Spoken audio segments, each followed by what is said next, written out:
Bagyong Tapa, Lani. Isa pang pagsubok sa gitna ng pagbangon matapos ang pananalasa ng Super Typhoon Ragasa na yumanig sa hilagang bahagi ng bansa. Akala ng marami ay makakahinga na rin sila ng maluwag, ngunit ilang araw lang ang lumipas, isa na namang sama ng panahon ang pumasok sa Philippine Area of Responsibility. Si Bagyong Tapa, na tinawag ding Lani sa lokal na pangalan. Bagamat hindi kasing lakas ni Ragasa, dala pa rin nito ang matinding ulan na nagdulot ng panibagong problema sa mga lugar na nagsisimula pa lamang bumangon. Pagsapit ng madaling araw, nagsimula ng bumuhos ang ulan sa Metro Manila.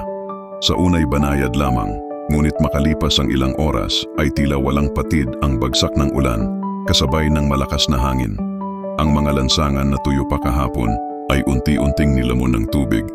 Sa Maynila, Quezon City at Pasig, ilang kalye ang naging parang mga ilog sa loob lamang ng ilang minuto. Ang mga motoristang pauwi mula sa trabaho ay naipit sa matinding trapiko, habang ang iba na may kinailangang itulak ang kani-kanilang sasakyan dahil sa pagkasira ng makina. Hindi lang mga kalsada ang apektado.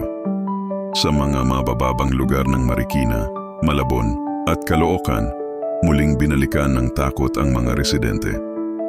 Sa gitna ng dilim ng gabi, nagmamadali silang ilikas ang kanilang mga gamit habang papataas ang tubig. May ilan pang mga pamilyang hindi nakalikas agad, kaya't kinailangang rumesponde ang mga rescuer gamit ang mga bangkang demotor upang mailigtas sila. Habang patuloy ang pagbuhos ng ulan sa Kalakhang, Maynila, hindi rin nakaligtas ang ilang bahagi ng Luzon. Sa Pampanga at Bulacan, maraming palayan ang lumubog sa baha.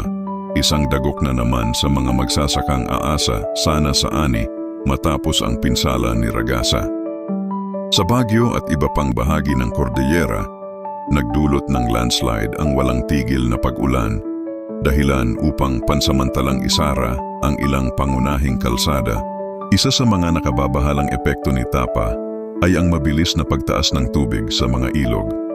Sa Marikina River, umabot sa critical level ang taas ng tubig, kaya't ipinatupad ng lokal na pamahalaan ang forced evacuation.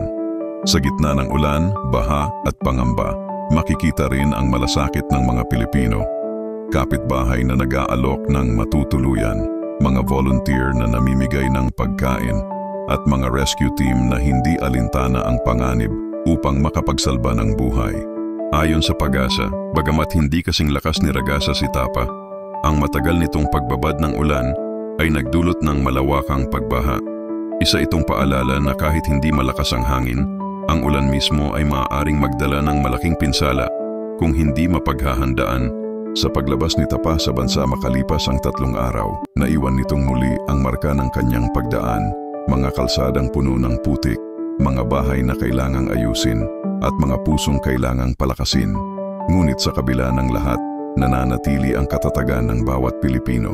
Bagyong Tapa, Lani, isa pang patunay na ang Pilipino, kahit paulit-ulit na sinusubok, ay patuloy na lumalaban.